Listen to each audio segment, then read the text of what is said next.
കുറച്ച് ദിവസങ്ങളായിട്ട് നമ്മൾ സോഷ്യൽ മീഡിയയിൽ നോക്കിക്കഴിഞ്ഞാൽ രേണുവിൻ്റെയും അതോടെ തന്നെ കിച്ചുവിൻ്റെയും സംസാരിക്കുമ്പോൾ മെയിനായിട്ടുണ്ട് ഈ കിച്ചുവിനെതിരെ ആൾക്കാർ പറയുന്നൊരു കാര്യം എന്ന് പറഞ്ഞാൽ ഇത് കണക്ക് എന്തുകൊണ്ടാണ് അവനുണ്ട് ഈ രേണുവിനെ വന്ന് കാണാത്തതെന്നാണ്. കുറച്ച് നാളൊക്കെ അവനെ നോക്കിയിരുന്നത് തീർച്ചയായിട്ടും ഈ രേണു തന്നെയാണ്.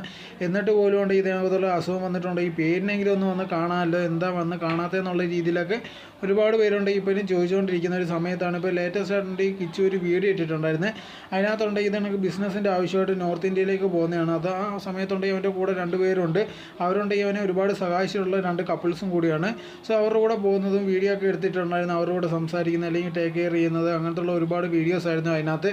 സോ ഇത് കണ്ടതിന് ശേഷം ഉണ്ടെങ്കിൽ ഒരുപാട് പേര് വന്നിട്ട് കണ്ടോ അവനുണ്ടെങ്കിൽ അവരുടെ കൂടെയൊക്കെ പോകുന്നുണ്ട്, പക്ഷേ ഇതിൻ്റെ ഇടയിലുണ്ടെങ്കിൽ നീ രേണുവിനെ മറന്നല്ലോ എന്നുള്ള രീതിയിലൊക്കെ ഉണ്ടെങ്കിൽ ഒരുപാട് പേര് ചോദിക്കുന്നുണ്ടായിരുന്നു. എന്തെന്ന് പറഞ്ഞാൽ പോലും ഉണ്ടെങ്കിൽ രേണു നിന്നെ നോക്കിയതല്ലേ, നിൻ്റെ 2ാം അമ്മയെ പോലെ തന്നെ അല്ലേ, എന്നിട്ടും ഉണ്ടെങ്കിൽ ഇങ്ങനെയൊക്കെ കാണിക്കാമോ എന്നുള്ള രീതിയിലൊക്കെ ഒരുപാട് പേര് ചോദിക്കുന്നുണ്ടായിരുന്നു. എന്തായിരുന്നാലും ശരി, അതിനൊന്നും മറുപടി എന്നുള്ള രീതിയിൽ ഇതുവരെ ഉണ്ടെങ്കിൽ കിച്ചു ഒരു കാര്യങ്ങളും പറഞ്ഞിട്ടില്ല. ഈ ബിസിനസ് ചെയ്യുന്ന കാര്യങ്ങളും ബാക്കിയുള്ള കാര്യങ്ങളായിട്ടുണ്ടെങ്കിൽ കിച്ചു ഉണ്ടെങ്കിൽ പോയിക്കൊണ്ടിരിക്കുകയാണ്. ഇതിന് ഇതുവരെ ഒരു മറുപടി തന്നിട്ടില്ല.